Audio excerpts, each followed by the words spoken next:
World population is expected to reach about 9 billion by 2050.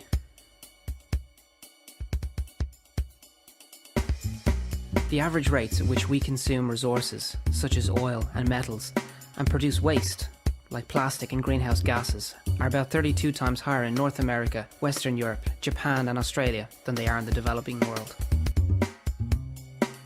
The poor of the world logically want to have our standards of living. But the fact is that the planet simply does not have sufficient resources to support such a dream. In 20 years, the global middle class is expected to grow by 3 billion people. And we're on track to double the material resources we use by 2060. We may see China's growing consumption as a problem, but the Chinese and many others are only reaching for the consumption rate we already have. Telling them they cannot or should not try would be hypocritical, immoral, self-serving, and futile, as it wouldn't work. What we should be trying to do is to make consumption rates and living standards more equal around the world, and to do it at a level the planet can sustain. The question is, how can we do this? When we speak about protecting the environment and using resources efficiently while minimizing waste and pollution, we employ the popular catchphrase decoupling. Decoupling of economic growth from unsustainable use of resources and from other undesired environmental repercussions. It means to successfully detach the continuation of economic growth from damaging the environment. Coupling means using less resources for the same economic output, using them wisely and breaking the link between economic growth, resource use and environmental impacts. When the economy grows and resource use does not grow at the same rate, this is resource decoupling. When the economy grows and the environmental impact decreases, this is impact decoupling. This requires taking seriously both production and consumption patterns. But policies and actions taken to date had focused mainly on the production side, promoting, for example, cleaner production and technologies, waste minimization, recycling, and eco-design. Unfortunately, they've had only incrementally beneficial effects. As production becomes more and more efficient, costs are decreasing, manufacturing is growing, and consumption levels are rising. This is what we call rebound effects. In the EU 27, for example, between 1990 to 2007, electricity consumption per person increased by more than 30%, and car ownership increased by 35%, and some changes are dramatically fast. We become more efficient in using resources and end up using more because of it. Actually, if current population and consumption trends continue, by the 2030s, we'll need the equivalent of 2 Earths to support us, but we have only one. Obviously, minimizing risks within current production patterns and lifestyles is not and cannot be enough. We must think differently and radically challenge the way in which we produce and consume. This requires alternative business models that go beyond mere technological improvements, together with new patterns of sustainable consumption of goods. Decoupling is an opportunity for innovation, efficient resource use, less waste, poverty reduction, job creation, and economic development.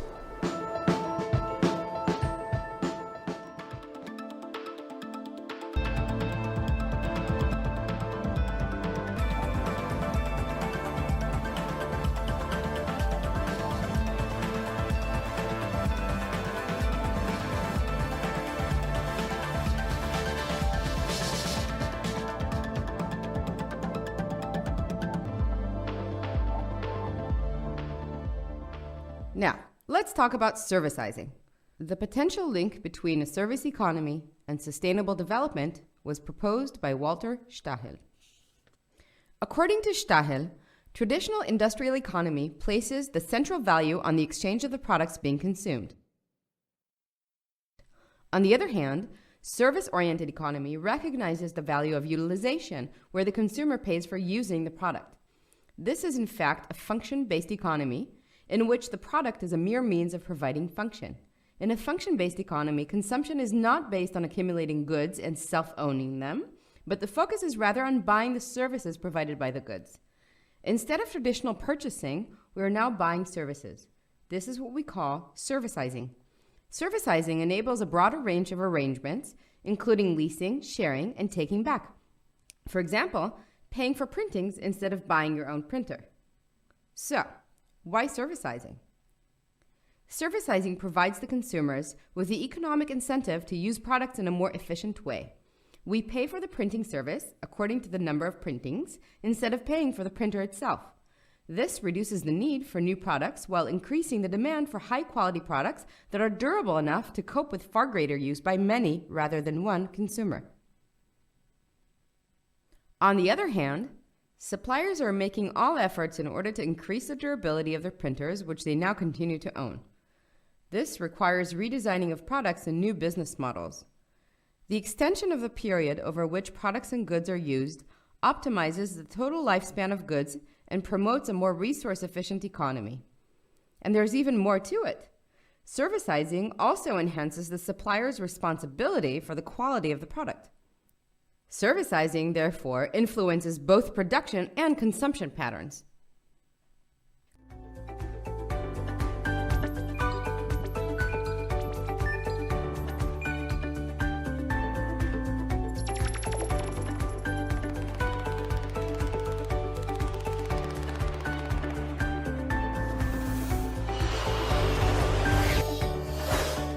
In this model, manufacturers or retailers would remain the owners of the products.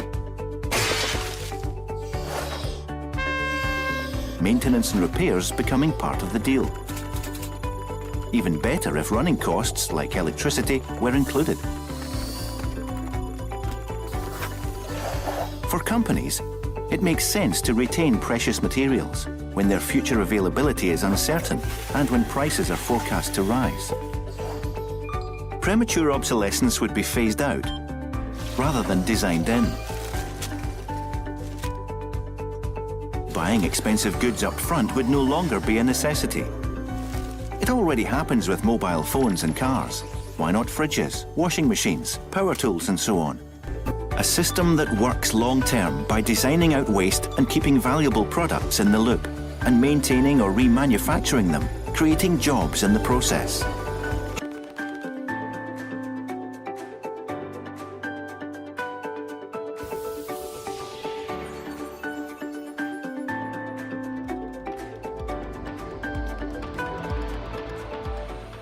There are relatively few examples that have been proven to be successful when moving to servicizing on a large scale. This is Udo, and this is Fred.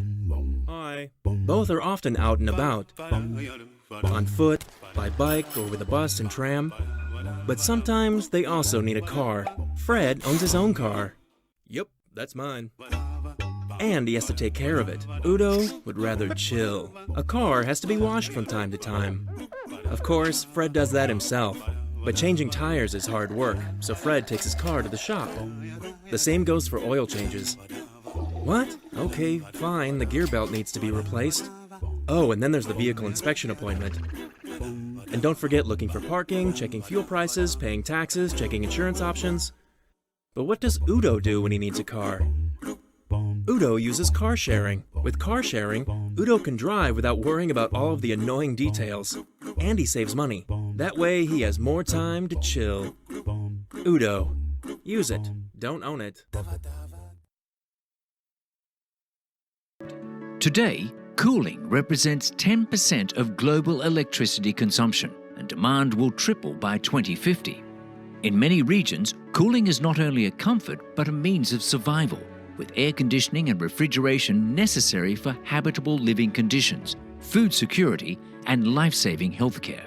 However, conventional cooling both consumes lots of electricity and also relies on refrigerant gases that are up to 20,000 times more potent than carbon dioxide in warming the planet when released. Cleaner cooling technologies are available, but deployment has been limited by high upfront costs and uncertain returns from energy efficiency improvements. Cooling as a service is a new business model that accelerates clean cooling deployment by eliminating the upfront costs of state-of-the-art equipment for customers and aligning incentives for optimal efficiency operations. The technology provider owns, maintains, and pays electricity costs for installed cooling equipment, incentivizing deployment of the cleanest equipment and optimal maintenance. and recapitalization through a bank or investors can allow transactions to scale beyond the technology provider's balance sheet. Meanwhile, the cooling customer simply pays a fixed fee per unit of cooling used, giving them a much stronger incentive to conserve. Under this model, cooling customers can save more than 20% of their total cooling costs compared to operating older, less efficient systems. Cooling as a service also helps technology providers by increasing profits and expanding the market for high-efficiency cooling equipment. And for financial partners, cooling as a service provides a stable stream of revenue backed by credit-worthy technology company service contracts. Financial partners also access a potentially massive market.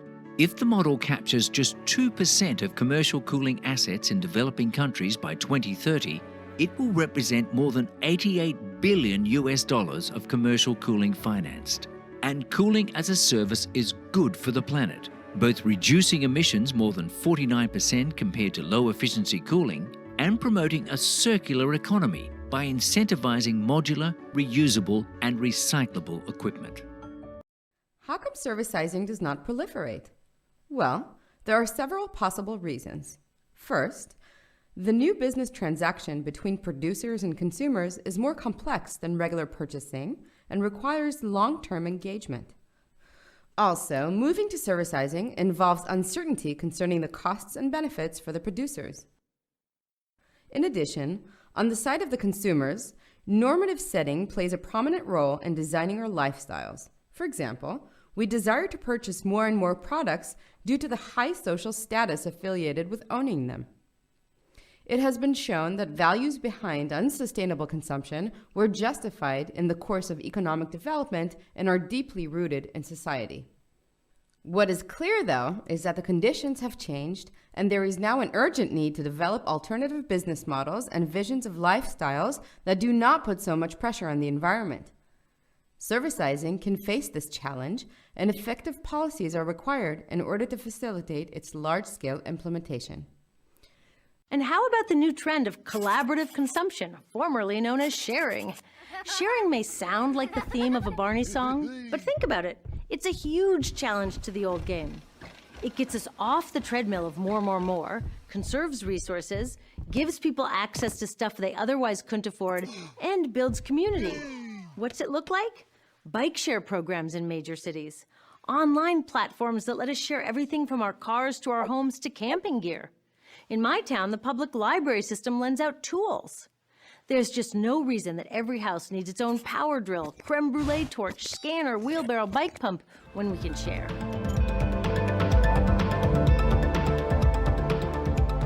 A sustainable economy is a dematerialized economy, where innovation is focused on delivering greater functionality with ever less material demand.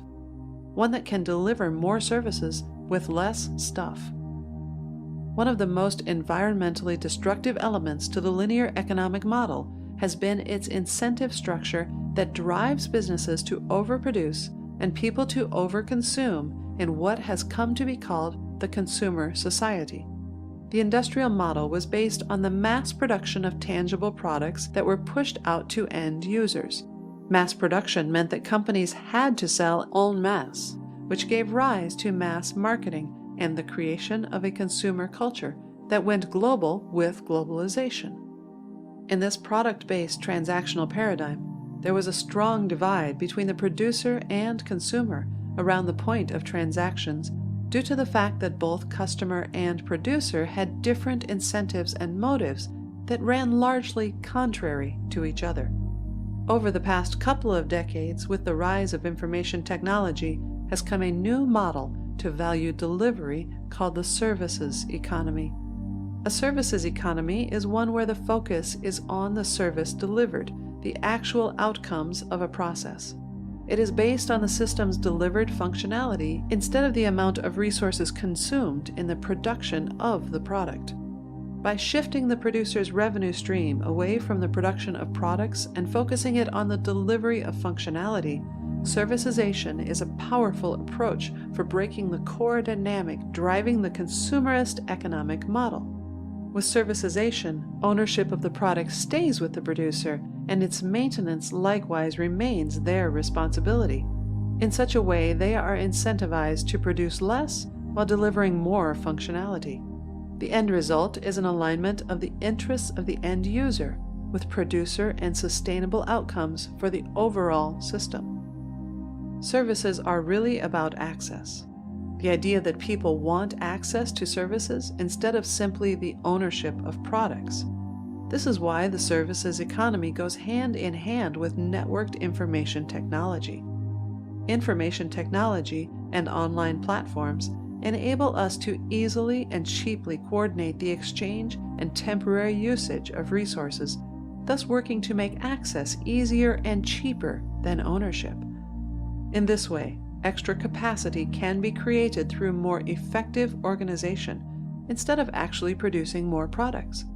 A sustainable economy would be one that is able to focus its innovation and resources not on producing more products, but on delivering greater functionality through the intelligent coordination of existing resources.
Traditional thinking, institutions, and management methods that created the sustainability crisis will not solve it.